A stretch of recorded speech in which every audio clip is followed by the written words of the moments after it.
është krijimi i regjistrit kombëtar elektronik të lejeve të zhvillimit të ndërtimit, që është një databazë digjitale kombëtare, ku do të regjistrohen të gjitha lejet e zhvillimit të ndërtimit, të lëshuara nga të gjitha autoritetet e zhvillimit të territorit, çka do të jetë një pikë referimi për të gjithë. Për të gjithë. Kudo ku ka një zhvillim, gjithsekush mund të bëj verifikimin në këtë databazë. Një tjetër mas është krijimi i listës zezë dhe ndalimi për të aplikuar për leje ndërtimi i shkelësve të lejeve të ndërtimit. Dhe jo thjesht i kompanive, po i personave.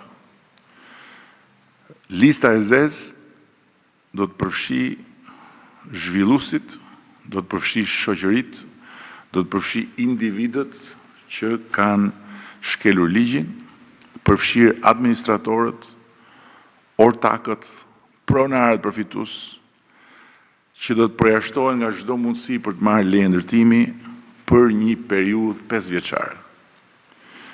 Dhe kjo listë do të mbahet dhe do të përditësohet nga sekretariati teknik i Këshillit Kombëtar të Territorit dhe të Ujit, dhe do të jetë një regjistër publik i aksesueshëm në faqet elektronike nga të gjithë. Dhe gjithë ky proces ndalimi do të thotë që nëse një subjekt ka kryer punime në kundërshtim në shkelje të lejes së miratuar nga organi kompetent, Këshilli Kombëtar apo bashkia, dhe ka shtuar ose ka ndryshuar edhe qoftë edhe fasadën, këto shkelje natyrisht pasohen me gjoba, pasohen me të gjitha ndëshkimet e tjera, por e bëjnë me njëherë subjektin një subjekt të listës zezë. Dhe thash, nuk është thjesht një subjekt, një individ, po janë të gjithë ata që përfshihen në këtë proces.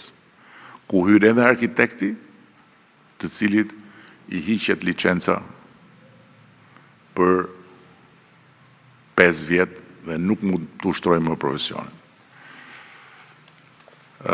Një pikë tjetër është monitorimi i territorit nëpërmjet teknologjisë.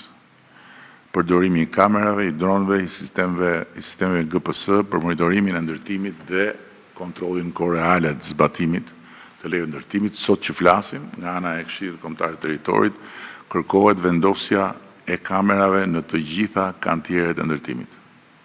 Dhe ndiqet gjithë procesi në kohë reale.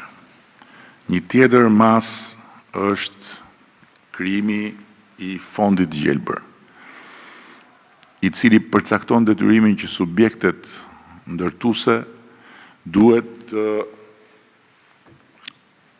të garantojnë një sasi të caktuar pemësh në raport me sipërfaqen e ndërtimit.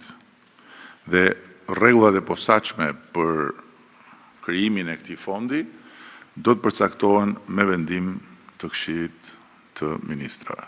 Për shembull, nëse një subjekt zhvillues është pajisur me një leje ndërtimi për një objekt, po themi me një sipërfaqe 5.000 metra katror, me këtë mas të re në ligj, i lidhet me njëherë detyrimi për të garantuar një numër të caktuar pemësh në raport me sipërfaqen që do të ndërtoj. Është një plan që e kemi përpunuar, do të